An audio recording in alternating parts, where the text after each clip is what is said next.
Welcome to this week's episode of the Nero Show. In today's episode, the Nero Show Tour de France bike draft. Who'll go number one? Weight weenie content on cycling YouTube. Who is the king? GCN Race Pass is too cheap. And the Aurum Magma, Contador's road bike. Hot or not? Let's get into it. All right, Jesse, we're going to start today's episode with the first inaugural Tour de France bike Nero Show draft selection. Now, I did have to fill you in a little bit on what a draft is, not being that familiar with it, the NBA and the rest of it yourself. But the criteria for this is not like how good the bike is, how fast the bike is. The criteria for our draft is essentially what is creating the most buzz. What bike is, or what brand is the first one talked about in the bunch, first one talked about at the coffee shop. Who's getting the most bang for their buck? And look, a bit of performance is going to come into that, obviously, because you're seeing a bit more with good performance. But that is your criteria, okay? Okay. Now, I'm gonna be very generous.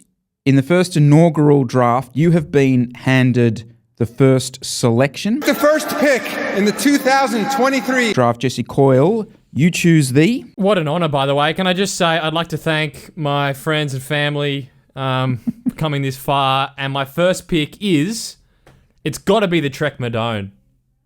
Now, I've been heavy on them in the past because I do feel like their pro team, given that Trek is the main title sponsor or was, doesn't perform up to standard and promote the bike that well. But what they've done this tour, now given we're only 4 stages in, they haven't even got a result yet. I feel like there's a lot of buzz around this Trek Madone. It's mostly due to that custom paint they've released. So for those of you that haven't seen it, Mads Pedersen is on a lovely oil slick coloured Madone. They've got Quinn Simmons on a lovely chrome coloured one, and I'm stoked with it. And we know what the tour is like. It's a battle of eyeballs. It's a battle of attention. Now, you can obviously go and win the polka dot jersey and roll out a polka dot coloured frame, but to basically come out and be stealing a big part of the limelight, at least in my little bubble of social media, without actually getting a result, well played, Trek. So they're my first pick for sure. I feel like this wasn't a really strong draft this year, but this is probably the unanimous number one pick. I did ask a few other people. I asked some bike shop people the similar sort of question, who would you draft number one? And Trek has seemingly come up across the board. It's funny, isn't it? Like the addition of Lidl to the team has almost like, I don't know, I feel like there's less pressure on the bike brand to perform in the race, and they've been able to like totally rebrand themselves. So yeah, I think it's probably done the job. No, next up, Chris Miller pick. Who's your top? Second pick with a draft, I feel like it's too early to start throwing like real random ones in. I'm going to play it safe. I'm also going to play the long game here, and I'm going to go with the Colnago V4 RS. And it's specifically really due to Tadej's bike and some of the trips that they've done, the little kind of the additions they've put on it has kind of got me excited again about that bike.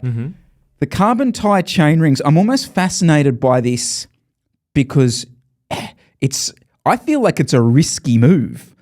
Having seen some of the issues and experienced it very briefly myself, for that gain that he's getting weight-wise, like it's kind of a risky one. So there's a little bit of tension there. That always sort of plays well.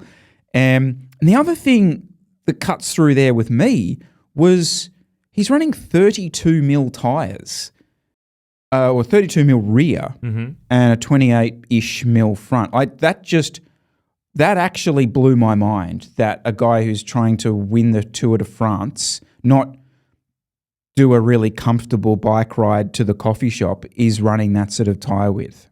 So he's also got the carbon tie alongside the brake rotors. He's got that carbon chain ring, which is like, wow. So you think is that getting a bit of buzz? Is that why it's up there for you? Definitely think that's cut through. It's funny. I have Colnago people in my life, right? And they have not liked the V4 RS. Like that bike is not a Colnago to them. But I'm hearing that the way it's funny, like the way people think, but the way that this has been tripped out all of a sudden has kind of maybe there is something in this. So I don't know. It's kind of reframing, I think, the Colnago. So the other thing I think they've got in their advantage is they're running Envy. So as soon as you're slapping Envy wheels, Tade's got the integrated Envy bar stem, the prototype one, it's getting froth. And it doesn't take much. As soon as you put that on a bike, it's just pulling your eyeballs. Because you open your Instagram feed, it's full of bikes. But it just takes that little bit of envy. And yeah, I have to agree with you there. It just sucks me in. Playing the long game there. I just kind of think in 2 or 3 years' time, this guy will come good and he'll be a good, solid NBA player. All right. Third selection, Jesse Coyle. Yeah. What are you going to throw at me? I'm going to go... Look, it's an easy pick, but I'm going to go Cervelo, but not because of the frame. I'm going Cervelo because of the SRAM components. And as some people may have noticed, 2 SRAM picks. So Trekker on SRAM, Cervelo on SRAM. I think the fact that they are running SRAM pulls the attention, especially now Jumbo with all these weird setups. You've got one buy, you've got huge cassettes. I think that having them on SRAM is just piquing a lot of interest. And then for Cervelo, it's free advertising because it's all this attention on something that's dressed up on their frame. And I think, there is a lot of froth in the Cervelo camp right now. They're dressing up some weird bikes, though. Like one buy with 30mm tubulars. It's just all. I almost feel like they're trolling us with some of these things. Oh no, he's going to ride. Well, I was actually saying to you the other day. I'm like, they're not seriously going to ride like shallow depth wheels on an aero bike with like one buy setup. Turns out they will. So yeah, I mean, it's definitely cutting through. I will say the color. I did want to mention the frame though. I kind of thought that was quite nice. It was quite a subtle addition. And the reason that cut through for me is because that's a wrap. It's not a paint job. It's a good old-fashioned, not a bunny hop wrap, but it's a wrap. So they've seen the advantages of the wrap solution, and they've gone that route. Yeah, interesting. Okay. Yeah, but that's my pick. What do you got? All right. Fourth pick. Okay, I'm going to say all right. The pick is in. I'm going to go with the BMC Time Machine, the 2023 edition. Essentially the bike that Ben O'Connor is running. Now, this is a great example of this not being a performance draft. This is a, froth and what's cutting through draft because I'm getting some cut through here that's not positive. And a lot of it has been due to poor old Ben at the back of the bunch with a drop chain, some issue with his derailleur, and we're all looking at that $3,000 or $3 million rear derailleur not doing its job particularly well. So that one for me is in there. The paint job's interesting. I will say that the aero, like that aero tubing on that BMC, there is some interesting aspects to it. I've never seen a fork bow as wide as that. That's been a real sort of strange one for me. And the paint job kind of thing, the speed concept stuff surprise is not pick necessarily for me here, that big a Miller. deal That's a for me. surprise pick for a bike, for a brand that's releasing a prototype frame. I think they've screwed it on the color because it's okay. They want to do that sort of fake we're keeping it under wraps, but then we're letting everyone video it sort of thing, which is kind of, I guess that's all right. But I'm gonna disagree there. I'm not getting much from this BMC, and plus, it's not exactly good advertising having Ben O'Connor seemingly spending half the stages on the side of the road. This is where the draft, when we haven't quite nailed down whether we are trying to be positive or negative with it. They throw weird things in, like it was developed with Red Bull Racing. Yeah. I mean, as a sticker on there with that. I'm like, yeah, okay, right. Really? Max Verstappen has played a role in the development of this. I don't know. But look, as I said, it's bubbling up in my feed, so I will hand over for that. Now it's getting thin pickings from here, JC. But what do you got? You got anything for the fifth? Well, so pick? I'm gonna flip this on its head and do a pick from the bottom, from the reverse end. I'm flipping it around. Who's dudded out this season? This race. I'm going the Pinerolo Dogma. It's Ineos. They don't have a GC contender. They're doing the same old paint.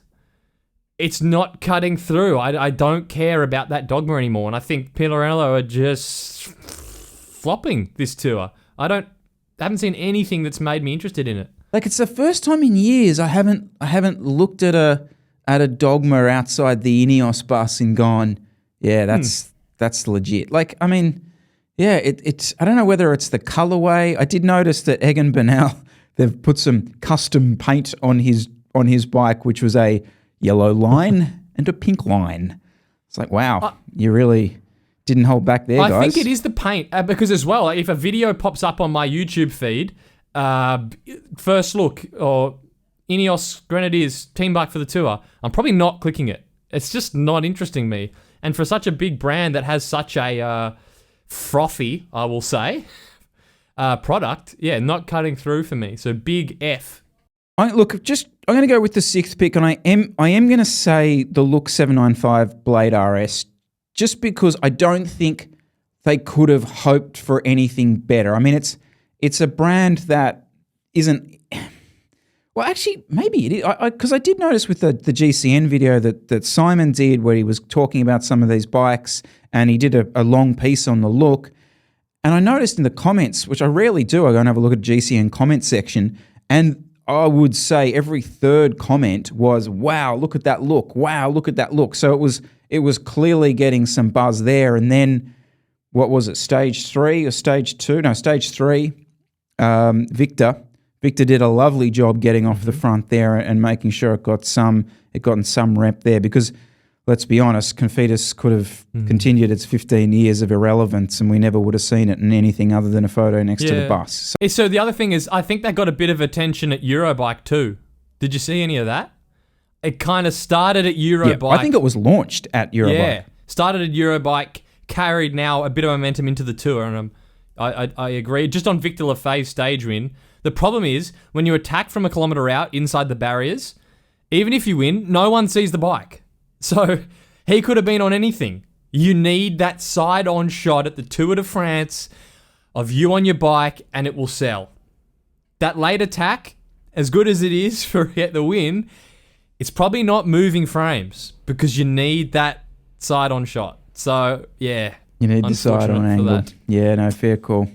Fair call. All right, do you want to finish up your draft here, Jesse? You got any more there? Yeah, so I'm going to go another F, and it's this Bianchi Ultra. So firstly, on a utterly invisible team, and an invisible team in which a few of them aren't even riding it, because I'm pretty sure Barguil rides the Specialisma and maybe a couple other ones.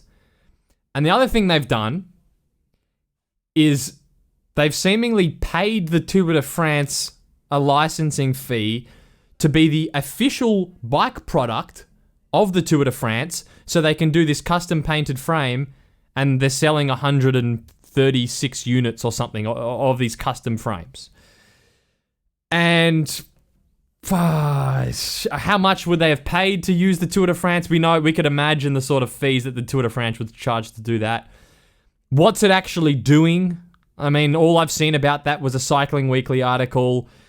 We don't actually see the bike ridden in the tour. I don't get it. I am not getting it. Whether or not this is a good thing to do, it kind of a little bit disgusts me, the whole just limited edition, massive upsale thing, whatever, trying to sell your heritage, etc., etc. Whether or not that's good or bad, I'll leave that aside. Whether it's worked for them is... Here's an example of what a fail this was. We were going through this draft, and you were like, I'm going to put Bianchi at the back for this particular reason that you just brought up at 160 frames. And I was like, huh? What are you talking about? I haven't heard that. And I am trying to consume, I am actively going out trying to consume bike content so I can give my input on this, and it had completely passed me by. So yeah, I totally agree with you. I hate to say it. I think there was a long period of this year where I was sitting here going, yeah, really interests me this bike, really interests me this bike.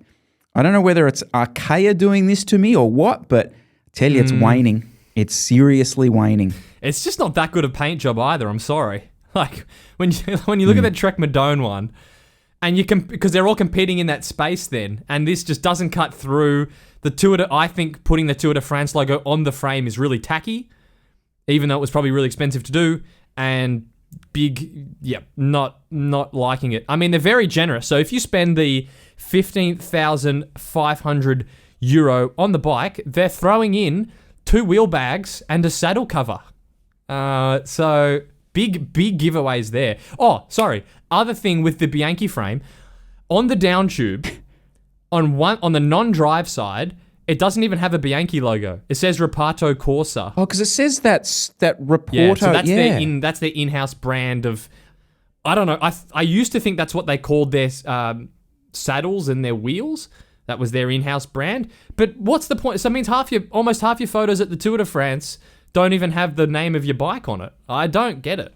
Yeah. But Bianchi is the word Bianchi is your selling point.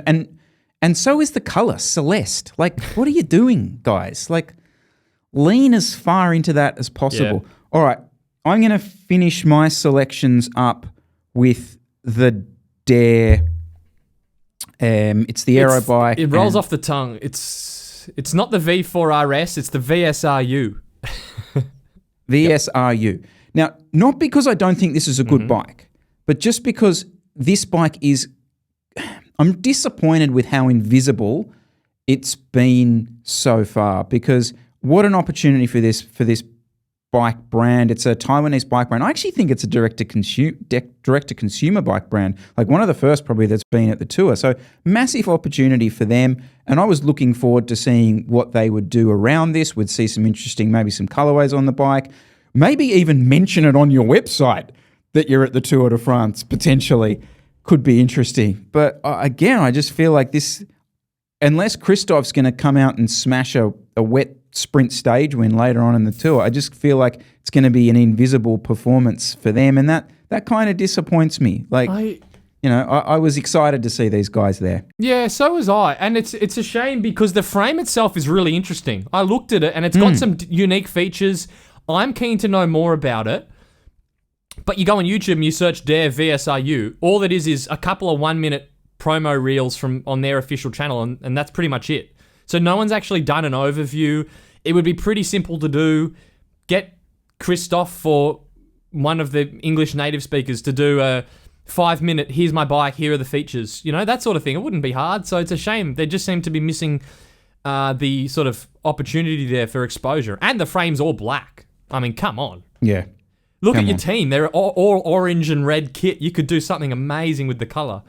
So another one, it's a bit of a missed opportunity. I've sort of wondered this in the past. Like, do you think, like, that GCN video that goes around the, what do you call it? The paddock. Yep. Do you reckon there's a kickback there? Like, do you think if Dare could go to GCN and be like, here you go, Simon, we'll pay for your dinner. Like, I just want, because it's such a valuable thing. Like, I probably don't see the look Blade RS as much as I do if it's not for their video on it. I just wonder how that sort of relationship works. Oh, it's in GCN's interest to do a video on it because I'm sure it would get a lot of views. I'd certainly watch an 9 minute overviewing the bike, but it just doesn't really exist. So I'm not sure. It's an interesting one. Surely they'd do it for free. That actually reminds me, that's why my Colnago was so high up as well, because I noticed Dave Arthur released a video almost in conjunction with the Tour on it. Mm-hmm. And when Dave releases a video for he's just got this habit of like, I have to go click it for some reason. But anyway. Yeah. I think we're good. I think the first inaugural. Yeah. the inaugural can I do Nero quick fire? bike. I got a few more. I got quick fire. Okay. Honorable mentions. Good paint, but I just haven't seen much of them. The WEENIES in the Cav color froth, I like it. Just haven't seen that much of it. And the Merida Reacto in the nice colorway that matches the new colored Merida kit. Nice. Just haven't seen much of it, so points to them. Canyon Air Road, I think for having 2 stage wins, they're relying mostly on results for promotion. I haven't seen much froth around the Air Road, at least in my bubble. Well, they're trying to make out that the Vanderpoel bike, the all-white Vanderpoel bike, is the new Air Road. Yeah. And they keep looking at it going, okay, so it's got a different seat post. In fact, what I saw last time was they've actually gone and put an old-fashioned, like the wedge solution from the front, like on the old Devels, in there. Mm-hmm. The old Devels, not that old, but you know what I mean? So that kind of wedge instead of the one that came in the back way. Mm-hmm. So, and there doesn't seem to be anything else going on there, but they were trying to make a big deal out of this being like, oh, here we go, sneak peek of the new Air Road. Doesn't seem as interesting as we once thought. No, I have to agree. Well, if we're just rapid firing, should it? The Cannondale Super 6, a little bit of a. It's interesting, isn't it? Like how bikes get old so quick. I know that sounds kind of sad, but like they do kind of get old really quickly. It wasn't that long ago we were talking to Jeff at Norcom, was sort of super psyched about that bike and that bike launch, and now I'm looking at it going, oh yeah, okay, all right. So Nelson Powles is running red shorts with his pink jersey. That's a questionable decision. I didn't even look at the bike, so I don't know. I feel like that's drifting potentially faded. Yeah, I'll agree with you there. Only other one I had was the new Factor 02 it's getting released on the 10th, but everyone's done videos overviewing it already. So I don't know why they do that. Like, it's been unveiled. We've seen it in every detail. The new seat post. But again, it's just plain black. It's cool. It's so hard to get. I find myself. It's so hard to get excited about just pure lightweight bikes. I don't know. I think it needs a result. I think there are some, as you kind of, I feel like there's some bikes that are getting away just on froth. If the paint job really hits home with me, there's other bikes like that new O2 where if Israel get a stage win and you've got Simon Clark holding the bike and then someone does a 10-minute overview video on it, it will be hot. But a bike like that, I think, needs a result. It's not like the Dare that people are instinctively going to want to view just because it's unique. I think it needs that behind it. Then there's these other mainstream ones which we have been frothing in the past but are starting to just die down. You know, the Scott Foils, the Propels.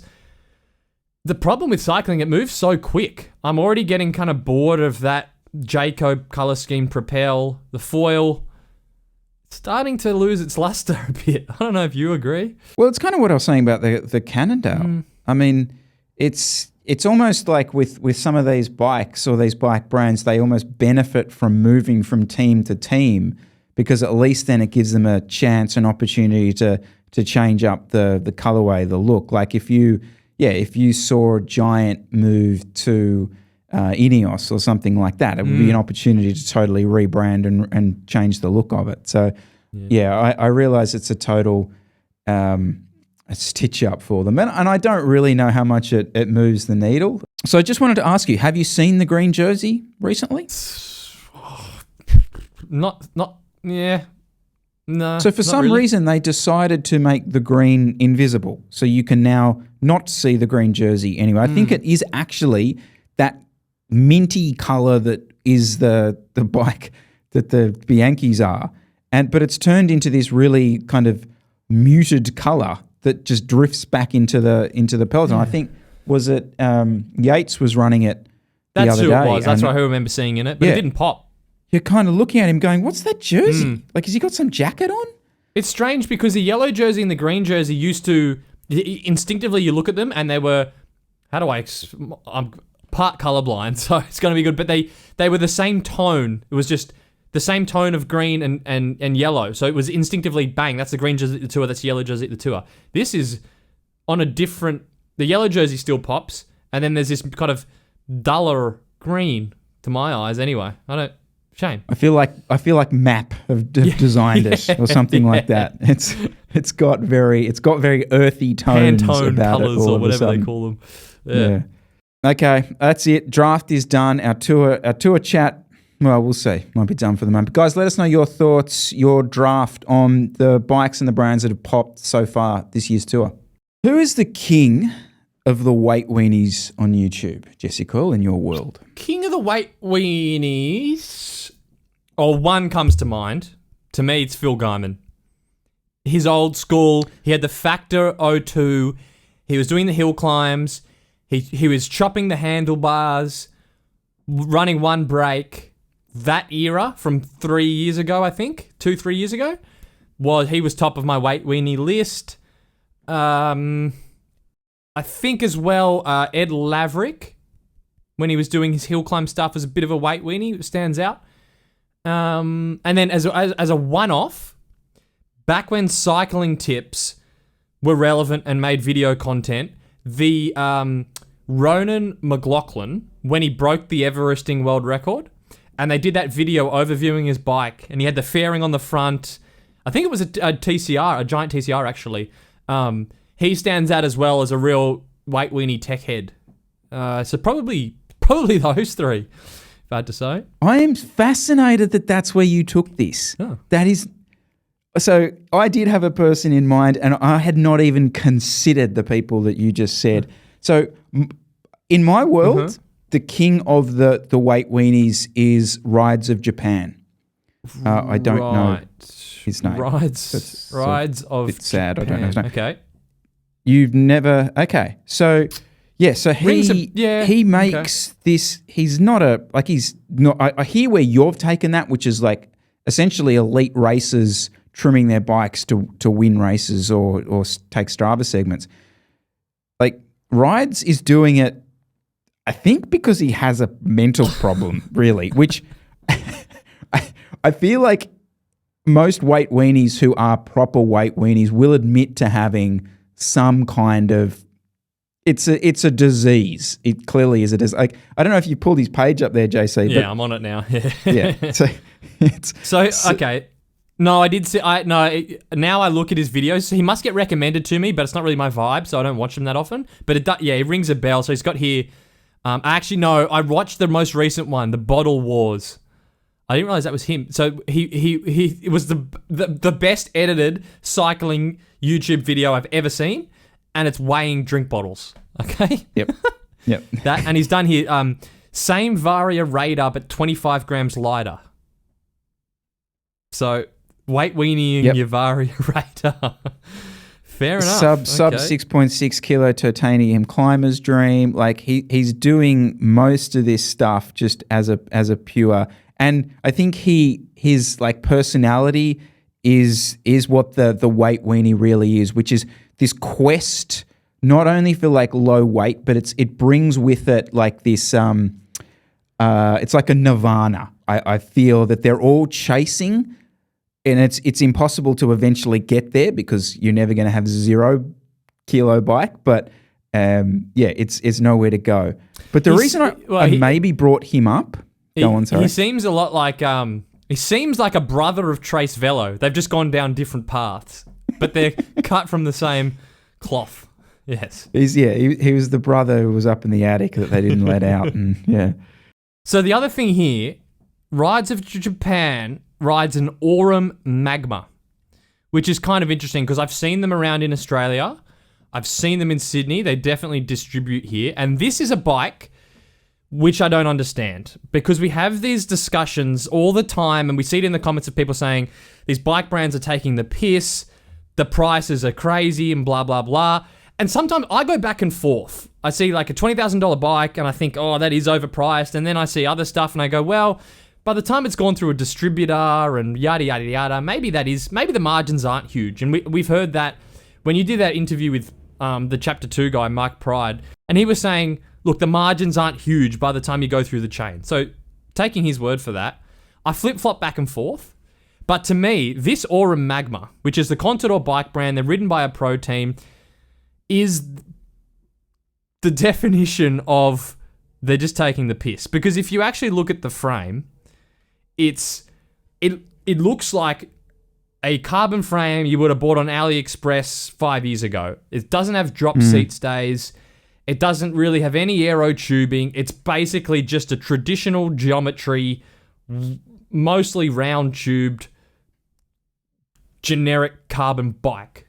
But it costs way more than a Giant. It costs way more than a Merida. It costs way more than any other brand. And I don't get it with Aurum. It's an interesting one. It's not a lightweight frame. What I'm sort of seeing, it's still over 1,000 grams frame weight. So it's not like you're trying to go at a specialized Athos sort of market or anything like that. Yeah, I mean, it comes back to this question of like, who is this bike for? And well, the problem is as well, because you bring up that question, who's it for? And if someone loves the brand and feels and loves the bike, then who am I to say it's not good value? And that's the problem I always have when I run into these discussions, because if people are willing to pay for it, who am I to say it's not good value? But I look at a bike like that and I say, you're not really getting any R&D. There's not anything about the frame that stands out. You could buy something. Yeah, I just don't. Yeah, it's a strange one. And it really stood out like a sore thumb at the Giro when they did the bike overviews in the pits, the GCN walk around video. And then they rocked up to this bike and you go, what is this doing in a World Tour race? It just looks so far out of place. Well, see, this is what fascinates me. Is like, we need to get Rides of Japan on and ask him why he bought it. Because this is a guy who, like, every gram matters to him. Mm-hmm. So he's done this for a reason. And yeah, I mean, I know we'll see people in the comments saying, I bought one of these, I absolutely love it. Absolutely, that's completely fair enough. And you can be annoyed at us for essentially shitting on your bike. I understand that. But I think this is trying to come at it from a more broader perspective. And I just do want to mention, like, so last week we copped a bit of flack for people sort of saying, oh, look, these two guys are like laughing at this brand, referring to Chapter 2, like dropping their prices. Like that, no, we weren't laughing at that. We were laughing at the fact we don't see this ever. That's more to the fact. We're delighted there's a brand out there that's willing to say, you know what, our frames are overpriced, we're dropping them. That's awesome. What's still the thing that kind of had us laughing is that it's so rare that we've never seen anything like that before. And it comes back to this.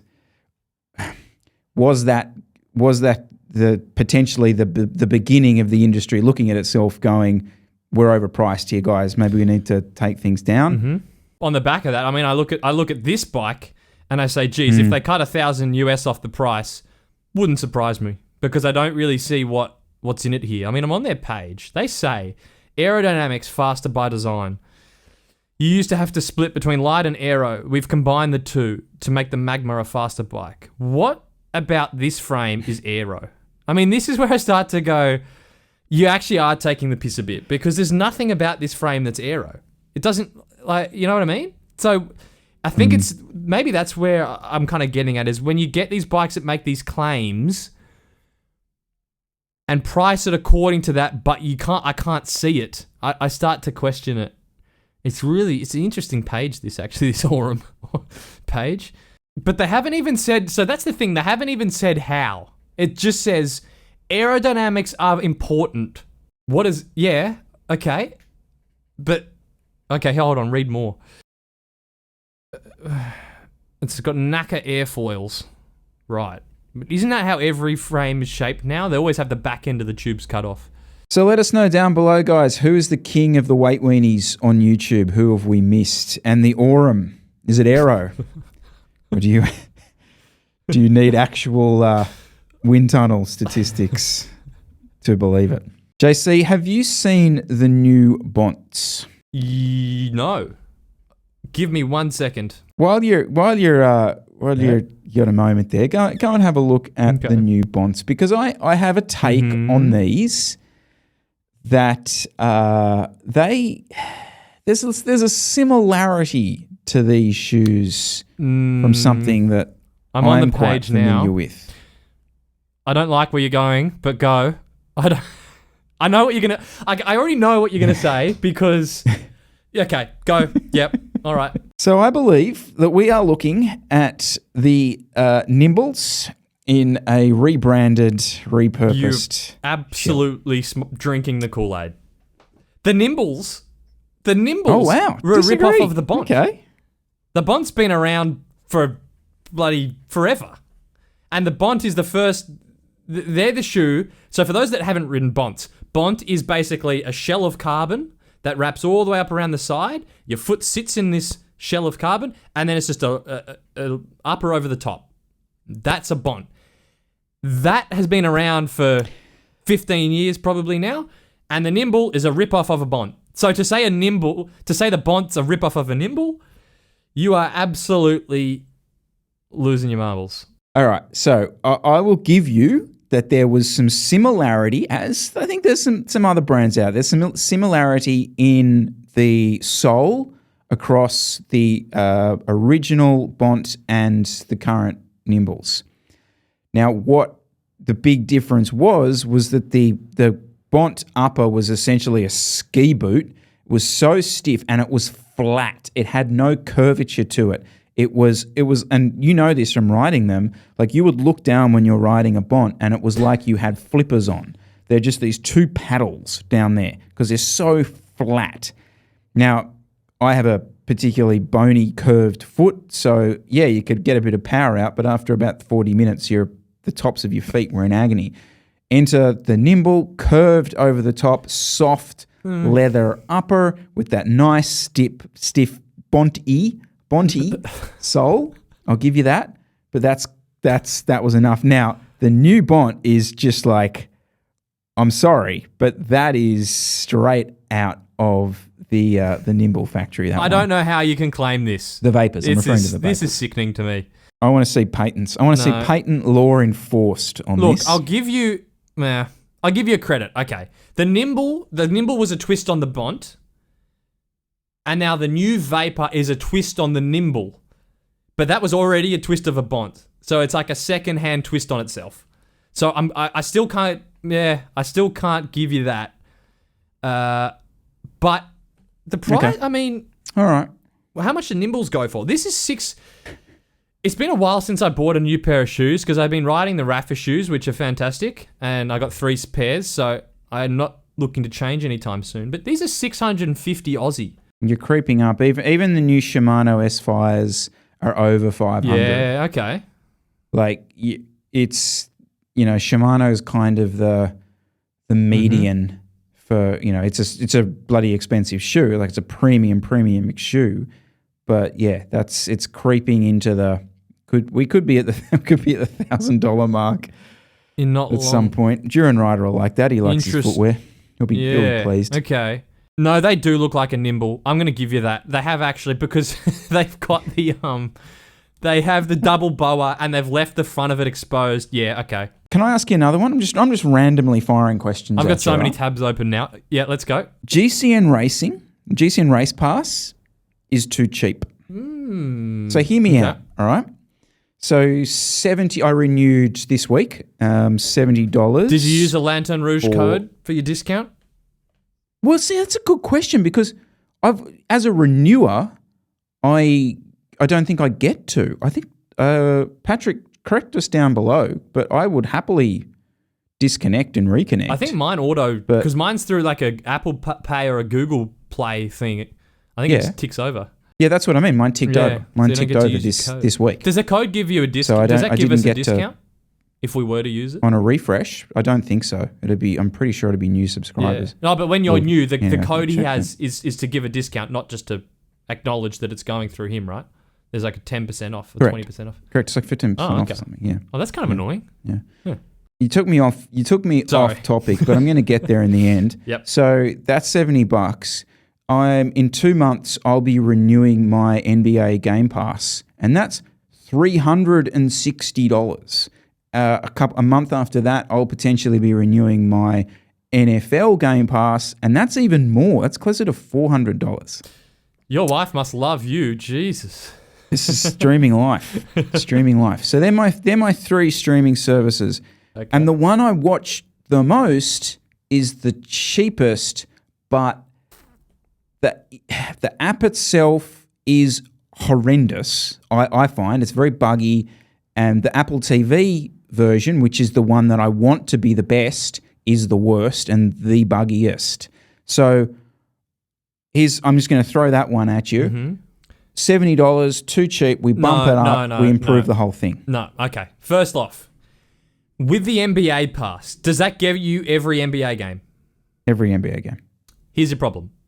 The GCN app doesn't get you every bike race that they stream because it's all geo-blocked. So if the GCN app came out and said, we've got every race globally that we can get access to, you can get it, sure, I'd pay $200 for that.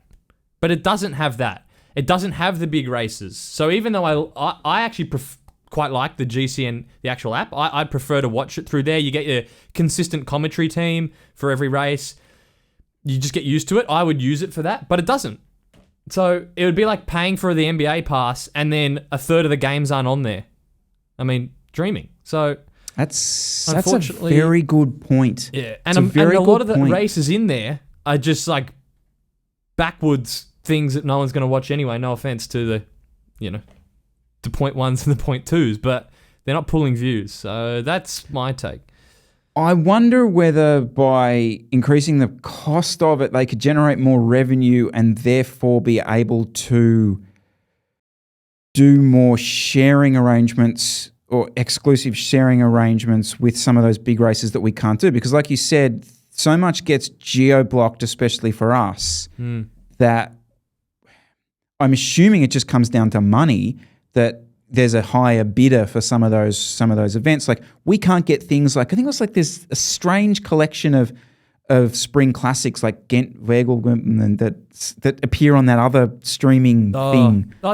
Flow Sports or whatever it is. And it obviously just comes down to money. Yeah. And if there was a little bit more clout there that they would be able to get those. You're dead right though. I must admit I hadn't compared the NBA and GCN like that. And if we got all the races in that one place, you are right. You're right. I think it was Gent Wevelgem was on Flow, which is even more, which is way too expensive. And then there's some here that are SBS. I'd love if GCN came out and went, all right, we're gonna do a crowd fund. We need to raise $1 million or $3 million, and we're just gonna go and buy everything out. So back us now. Kind of like an insurance policy. Put your money in the kitty, and we're gonna go wipe the floor with every other streaming service, and then we can all sit back and just live through the GCN app. You mentioned SBS. Can I take this another place, just real quick? Yeah. So SBS, just quickly for those of you not in Australia, is the free-to-air broadcaster of the tour. I think they have the exclusive rights of the tour, so we can't get that on GCN. SBS have finally nailed their app for us cyclists. So let me just give you a quick... Do you remember the whole... I remember, yeah. So you wake up the next day, you wake up the day after the stage, you don't know the result, right? And so you log into the SBS on demand or whatever it is, and you had to do this thing where you would squint to try to find the highlights, because you knew that as soon as you opened the app, the first thumbnail would be like, winner's interview with Van Aert. And you're like, no, I now know the result. So you had to do this thing, or you'd get you'd get someone else to log in for you, and then you'd be sort of turning the other way going, no, it's the stage highlights one, not the winnings one. And but they've finally nailed it. You go in, it's like separated into stages. They have generic thumbnails. It's extended highlights, full thing, no reference to any spoilers. Congratulations, chapeau, SBS, you've finally done it. What was your protocol out of interest? Nice. Yeah, I used to have to get my wife to come on and start the video. I'm like, could you just press the highlights from yesterday? And then she'd put it on, and then I could watch it, because it was just like a minefield. You'd open the website up, and you'd risk life and limb to try and get there. Other YouTube Tour de France stuff we saw. Tadej Pogacar's coach get rolled out on GCN again? Inigo San. Didn't we all know? Didn't we all know that? Isn't that just the basics? I don't really get the value there. Anyone, you got anything? I'm actually just reading the comments now. I didn't realize that. This is fascinating and at an unprecedented level. The coach of the team which dominated the tour from the first stage in the Basque Country, openly giving information that would have been kept secret only for a few years ago, is absolutely amazing. Thanks, Inigo and Sai. 70 thumbs up. Okay, so you put this in the notes, and I was like, yeah, it's mildly entertaining. It was mildly interesting. I did find that his comment about when he was referencing guys coming into the sport, these young guys now dominating the sport, and he was sort of referring to the fact that they were coming in as trained athletes, and that at 17, these guys were coming into teams and had already been training for 4 or 5 years. And that was kind of in my brain thinking, shit, there's 13-year-olds doing structured VO2 sessions. That just blew my mind, knowing a few 13-year-olds. Essentially what he was saying, you'll be better at saying this. I mean, there was interesting thing he said about how even on the team camps, the riders will prefer to train on their own and ride solo, which is sort of interesting, I guess. I mean, we all kind of know that you go out in a 2 abreast group ride with your teammates in a group of 10 and you're sitting on the wheels at 100 watts. It's not really good quality training. So, to hear from a coach that the riders will actually prefer to just go out in 1s and 2s so they can stay better in their aerobic zone, I think is interesting. But, yeah, I don't really know if I have much else to add there. I was just sort of... I think this is where this is where the criticism that we're completely out of touch comes from. Like, I'm reading these comments, mate. I'm reading them and this is really amazing. Amazing to have him talking about how performance training works at the most elite level, the best video I've ever seen. Like, yeah. I mean, and we're not shitting on it. Like, I think it was a nice interview, but I watched the entire 30 minutes. It's interesting. But the only thing is that there have been ones that GCN have done with World Tour, either coaches or sports scientists, that have been, this is one of the best videos I've seen. Like the ones they've done with Tim Podlegar, the nutritionist from Bora, is genuinely, he's actually giving cutting edge information. And it is really, really, that would be justified, those sorts of comments. And I watch those videos, I go, wow, this could, honestly, parts of this could be in a presentation at a high performance exercise physiology lecture. So that stuff I think is warranted. A lot of this Inigo San Millan stuff, just saying, we do endurance rides to build mitochondria. I think it's just a froth because he's Tadej Pogacar's coach. They do well. But I genuinely just don't feel that he's really giving much good source that deserves the praise it gets. That's my opinion. I think you're right, because even in the comments, there's a lot of just general appreciation of the tone of what he's saying. There's no appreciation of anything specific. The only specifics that seem to come up is, the guys train alone. That's surprising. So to actually, and I think what we want are, more specific insights, and specifically yourself, insights into training. You know what I was just going to say? I'm basically going to come out and call myself a dickhead because he's been on quite a few podcasts, on sports science podcasts, where he's given a lot of very detailed information. So the information's actually out there. It's just not in the videos that 99% of the people are going to find. If you go on your podcast platforms and type in Inigo San Millan and scroll down, you will find ones where he's talking about fatigue monitoring, biomarkers for fatigue, yada, yada, yada, like very nerdy stuff. So he actually does put the information out there. I'm just being a bit of a little bitch, actually. That's all right. I'll say that. I like it. And I also will say, I do feel like a lot of this is, we're still dealing with the hangover of probably even like Lance at this point, that the winner of the Tour de France, his coach was Ferrari and there's all the skepticism and shroudedness behind it, and to even have the coach sitting down and talking to the most warm tea general sort of chat is a win in that space. And if these people watching this think that that's opening it up, then that's good. It's a good thing as far as I'm concerned. Which is, I guess, that's what the point of it is. You know, get a coach on that. Yeah, probably 20 years ago, there's absolutely no way in hell they're coming on and saying anything. So this is probably a bit of a step forward.